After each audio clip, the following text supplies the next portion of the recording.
ইরানের সর্বোচ্চ নতুন নেতা মনোনীত। কোন পথে ইরান, শান্তি নাকি যুদ্ধ? এই বিষয়টা বোঝা দরকার, কারণ ইরান বা মধ্যপ্রাচ্য পরিস্থিতির উপর পৃথিবীর আগামী কয়েক মাস, কয়েক বছর, কয়েক দিনের শান্তি নির্ভর করছে। এমনকি বাংলাদেশও কিন্তু এর বাইরে নয়। বাংলাদেশে ইতিমধ্যে ইরান যুদ্ধের প্রভাব পড়ছে। জিনিসপত্রের দাম থেকে শুরু করে, জ্বালানি তেল থেকে শুরু করে, বিদ্যুৎ, সব কিছুতে ইতিমধ্যে এই প্রভাব পড়া শুরু হয়ে গেছে। আপনি রাজধানী ঢাকা কিংবা যে কোনো জনপদে একটু গিয়ে দেখুন যে বিশেষ করে তেল পাম্পগুলোতে, পেট্রোল পাম্পগুলোতে দীর্ঘ লাইন। এটা কি কারণে? ইরান যুদ্ধের কারণে। যার কারণে ইরান যুদ্ধের পরিস্থিতিটা আমাদের বুঝতে হবে এবং প্রতিনিয়ত আমরা আপডেট থাকবার চেষ্টা করবো আসলে কি হচ্ছে। তেহরানের আকাশে এক নতুন সূর্যের দেখা মিলল গতকালকেই বলা যায়। তা নিয়ে বিতর্ক থাকতে পারে, কিন্তু ক্ষমতার কেন্দ্রে যে এক বিশাল বিস্ফোরণ ঘটে গেছে তা এখন নিশ্চিত। ইসরায়েলের ক্রমাগত হুমকি আর মধ্যপ্রাচ্যের বারুদ ছোঁয়া পরিস্থিতির মাঝেই এলো সেই ঘোষণা। পরবর্তী সর্বোচ্চ নেতা হিসেবে বেছে নেওয়া হয়েছে মোস্তফা খামেনিকে। হ্যাঁ, সদ্য প্রয়াত সুপ্রিম লিডার আয়াতুল্লাহ আলী খামেনির দ্বিতীয় পুত্র মোস্তফা খামেনি এখন ইরানের ভাগ্য বিধাতা। কিন্তু কে এই মোস্তফা? কেন তাকে নিয়ে এত গোপনীয়তা? আর সবচেয়ে বড় প্রশ্ন, মোস্তফার হাত ধরে কি ইরান শান্তির পথে হাঁটবে, নাকি মধ্যপ্রাচ্যকে ঠেলে দেবে এক প্রলয়ঙ্কারী মহাযুদ্ধের দিকে? মোস্তফা খামেনিকে বলা হয় ইরানের ছায়া মানুষ। বছরের পর বছর তিনি প্রচারের আড়ালে থেকে কাজ করেছেন। মোস্তফা খামেনির ধর্মীয় পড়াশোনা শুরু হয় তেহরানে। পরবর্তীতে তিনি শিয়াদের পবিত্র শহর কুমে উচ্চতর শিক্ষা লাভ করেন। সেখানে তিনি শীর্ষস্থানীয় আলেমদের অধীনে ফিকহ এবং ধর্মতত্ত্ব নিয়ে পড়াশোনা করেন। শিয়া ধর্মীয় তত্ত্বে সর্বোচ্চ নেতা হওয়ার জন্য মুস্তাহিদ হওয়া বা ধর্মীয় আইন ব্যাখ্যা করার যোগ্যতা থাকা বাধ্যতামূলক। মোস্তফা সেই যোগ্যতা অর্জন করেছেন বলেই দাবি করে দেশটির রাষ্ট্রীয় সংবাদ মাধ্যম। মোস্তফা শুধু একজন ধর্মতত্ত্ববিদ নন, তিনি একজন দক্ষ সংগঠক। ইরানের অত্যন্ত শক্তিশালী বাহিনী ইসলামী রেভলিউশনারি গার্ড কর্পস বা IRGCর সাথে তার রয়েছে নিবিড় সম্পর্ক। বিশেষ করে বাসিস বাহিনীর উপর তার নিয়ন্ত্রণ প্রশ্নাতীত। 2009 সালের বিক্ষোভ দমনে তার ভূমিকার কথা আন্তর্জাতিক বিশ্লেষকরা প্রায় বলে থাকেন। এ থেকে প্রমাণিত হয় তিনি একদিকে যেমন ধর্মীয় কিতাবের জ্ঞান রাখেন, অন্যদিকে আধুনিক সমরনীতি ও গোয়েন্দা তৎপরতা সম্পর্কেও সমান পারদর্শী। এটি তাকে একজন পূর্ণাঙ্গ রাজনৈতিক নেতা হিসেবে গড়ে তুলেছে।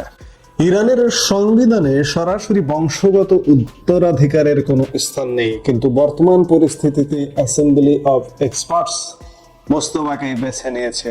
অ্যাসেম্বলি অফ এক্সপার্টস হলো 88 জন আলেমের সমন্বয়ে গঠিত একটি বোর্ড, যে বোর্ডটি সর্বোচ্চ নেতা নির্ধারণে ভূমিকা পালন করে। কিন্তু মোস্তফাকে কেন বেছে নিল সেটি প্রশ্ন। ইসরায়েল গত কয়েক মাসে ইরানের শীর্ষ নেতাদের একের পর এক টার্গেট করেছে। এমন অস্থির সময়ে ইরানের ভেতরকার ক্ষমতা যেন হাতছাড়া না হয়, সেজন্য একজন বিশ্বস্ত এবং সবচেয়ে বড় কথা সিস্টেমের ভেতরে থাকা একজন মানুষের প্রয়োজন ছিল। মোস্তফা সেই বিচারে সিস্টেমের ভিতরে থাকা মানুষ, এজন্য তাকেই নির্ধারণ করা হয়েছে। মোস্তফা খামেনি ইরানের বিচার বিভাগ, সেনাবাহিনী এবং গোয়েন্দা সংস্থাগুলোর আস্থার প্রতীক।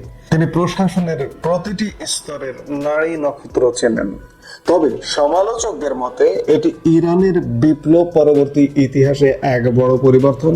বিপ্লবের লক্ষ্য ছিল রাজতন্ত্রের অবসান ঘটানো, কিন্তু মোস্তফার নিয়োগ কি সেই পুরনো রাজতান্ত্রিক উত্তরাধিকারকেই ফিরিয়ে আনলো? এই প্রশ্ন এখন খোদ ইরানের ভেতরেও ঘুরপাক খাচ্ছে। অর্থাৎ বলতে পারেন যে ইরানে ইসলামী রাজতন্ত্র প্রতিষ্ঠিত হলো, সর্বোচ্চ নেতার ছেলে আবার সর্বোচ্চ নেতা হলেন। এখন আছে যে মোস্তফা খামেনির ভূমিকা কি হবে, যুদ্ধ নাকি শান্তি? পরিস্থিতি বলছে মোস্তফা খামেনি একজন হার্ডলাইনার এবং কট্টরপন্থী হিসেবে পরিচিত। তার হাত ধরে ইরান শান্তির পথে ফিরবে এমন আশা করাটা এই মুহূর্তে বেশ কঠিন। কেন? কয়েকটি কারণ দেখুন। হিজবুল্লাহ, হামাস এবং হুথিদের সাথে ইরানের যে সম্পর্ক, মোস্তফা খামেনি তার প্রধান পৃষ্ঠপোষকদের একজন। তিনি বিশ্বাস করেন ইরানের অস্তিত্ব টিকিয়ে রাখতে হলে এই প্রতিরোধ কক্ষ আরো শক্তিশালী করতে হবে।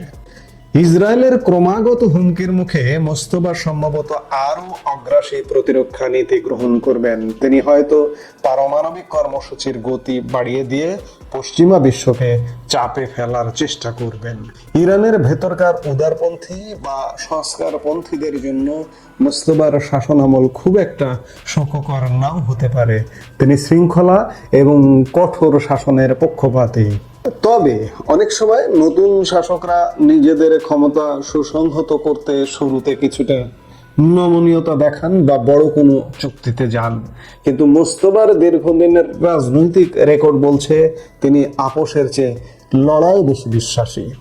মোস্তফা খামেনির এই অভিষেক এমন এক সময় হলো যখন পুরো মধ্যপ্রাচ্য বারুদের স্তূপের উপর দাঁড়িয়ে। মার্কিন যুক্তরাষ্ট্র এবং ইসরায়েল এই নিয়োগকে কিভাবে দেখবে? নিশ্চিতভাবেই আমেরিকা মোস্তফা খামেনির ওপর আরো কড়া নিষেধাজ্ঞা আরোপ করবে। অন্যদিকে চীন এবং রাশিয়ার সাথে ইরানের সম্পর্ক আরো গভীর হতে পারে। মোস্তফা হয়তো মধ্যপ্রাচ্যে পশ্চিমা আধিপত্যের বিরুদ্ধে এক দীর্ঘমেয়াদী যুদ্ধের প্রস্তুতি নেবেন। ইরানের সাধারণ মানুষ এখন দ্বিধা বিভক্ত। একদল ভাবছে মোস্তফার কঠোর নেতৃত্বে ইরান শক্তিশালী হবে, অন্য দল আশঙ্কা করছে তার কারণে দেশ আরো একঘরে হয়ে পড়তে পারে। যদি মোস্তফা জনগণের অর্থনৈতিক কষ্ট লাঘব করতে না পারেন, তবে গৃহ বিবাদ বাড়তে পারে, যা ইসরায়েল ও তার মিত্রদের জন্য সুযোগ তৈরি করে দেবে।